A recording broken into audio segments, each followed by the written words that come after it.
The temptation with every parable is to overlook that it is, in fact, a parable and to treat it instead as an allegory with all of the roles assigned and clear and the meaning exhaustive.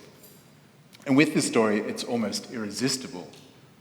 The first reading from Isaiah finishes by stating, "For the vineyard of the Lord of hosts is the house of Israel, and the people of Judah are his pleasant planting." And this image of the vineyard, of course, was an image used to idealize Israel's relationship with God. On one hand, something to be cultivated and protected and nourished, but on the other hand, something that was also meant to be fruitful, to produce wine and to bring joy to people's hearts. And so when Jesus uses this image of a landowner and a vineyard, his audience, and perhaps us too, would immediately assume that he is talking about God and Israel. And if it's an allegory, then the servants sent to collect the produce are the prophets, whom Israel has rejected and stoned and put to death. And now in Jesus, God has sent his own Son. And in this place in Matthew's Gospel, Jesus has just entered the city mounted on a donkey with palm branches lining his way. And the crowd has been singing Hosanna to the Son of David. And, of course, within days, they will be shouting for his blood. And with that, the last words of that song of Isaiah prove ominously true. He expected justice, but saw bloodshed, righteousness, but heard a cry.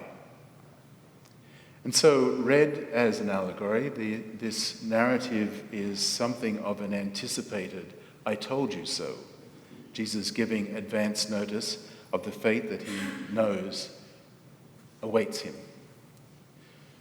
But what if it's not an allegory and is in fact what Jesus says it is? It's a parable. And so something that you and I are meant to walk away with and ponder.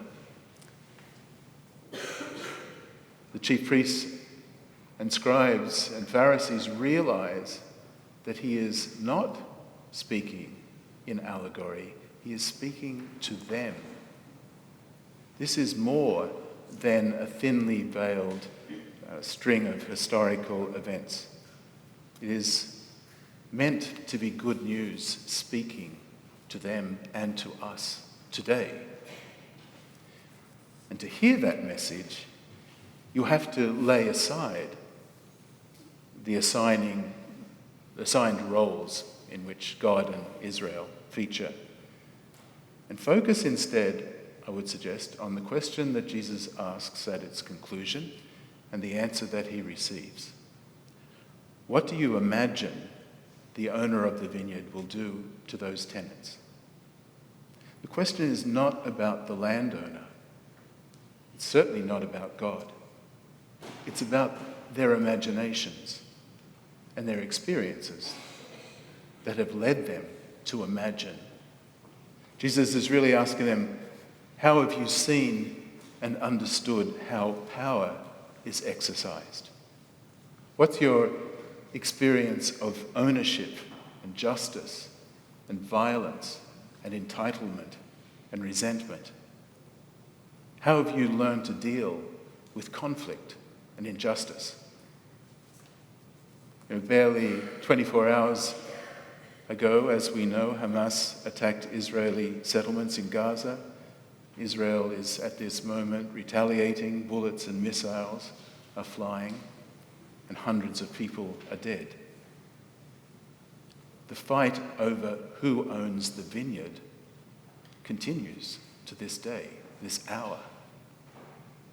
And once you grasp that the fight over the vineyard is thoroughly contemporary, then you can ask the follow-up questions. How do you imagine God acts then? What's your image of God? Because how we imagine God acts shapes how we act, how we treat one another.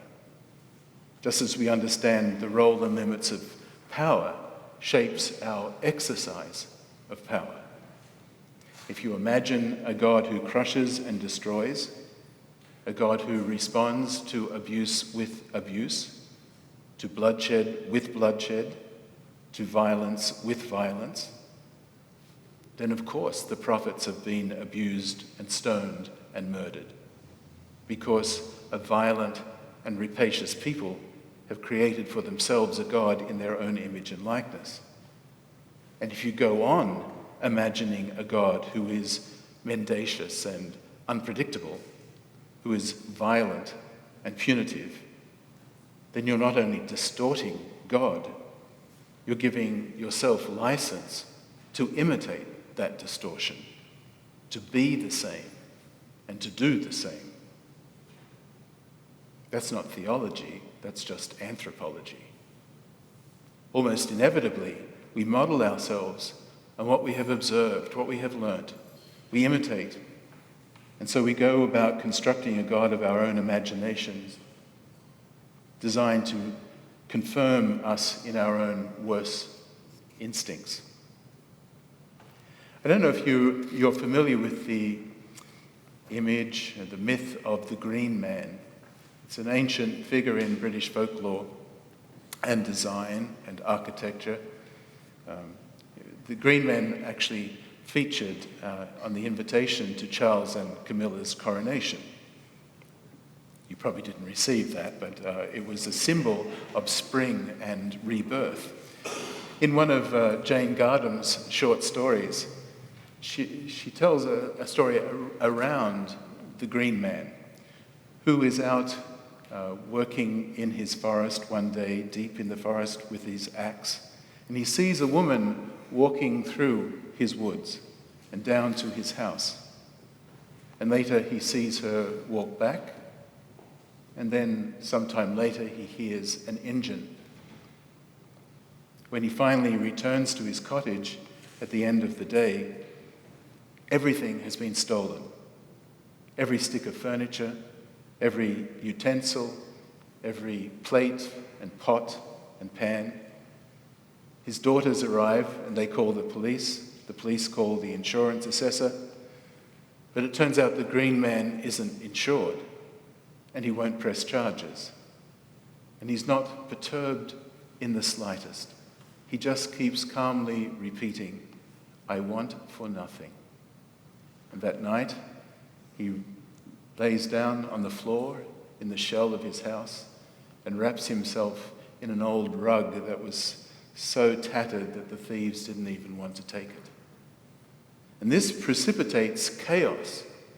It turns out the woman in the woods and the insurance assessor are a couple. And the assessor is the policeman's brother. And robbing houses is the family business.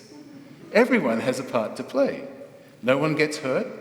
The insurance pays out. Everyone makes some money. But the Green Man isn't playing by the rules. He's so transparently good and honest and wise, perhaps naive, that no one knows how to respond. And they don't even know how to relate to one another, consequently. And finally, the Green Man sees the woman returning to the scene of the crime. And without saying a word, he approaches her carrying his axe and he stands over her and she can't move. And he takes his axe and hands it to her and says, "Here, take this too." And she runs away in fear and grief and guilt. But then Jane Gardam writes immediately, she wants to run back and stay with the Green Man forever. And Jesus tells this story about the landowner and the vineyard. He's declaring, I know how it works. I know what the rules of the game are. I know how it has always been played. And I know how it will end. But I'm not playing. When his audience recommends putting those wretches to a wretched end, they're describing the system that they have observed and absorbed, the culture that they have inherited and perpetuated.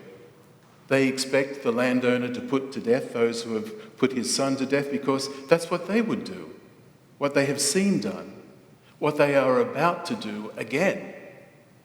This endless cycle of violent retribution, of abuse, intimidation, injustice, continues to feed off itself. And it's the logic with which we've structured our world that informs everything from our foreign policy to our politics, to the way we drive our cars, to every theatre of conflict in which we find ourselves. But instead, Jesus says, here, take the axe as well. I want for nothing. And this fries their brains. If the cycles of blame and retribution, of triangulation and betrayal, of violence and payback are ever to cease, someone has to step out of the cycle. Someone has to refuse to play. The whole point of the story is not an historical allegory, looking back over centuries of violence and dysfunction. It's thoroughly contemporary. It is exactly what Jesus says it is, that the stone rejected by the builders has now become the cornerstone, that something new, something unimaginable is being constructed, and along entirely different lines. When the Son of God is murdered, God does not put those wretches to a wretched end.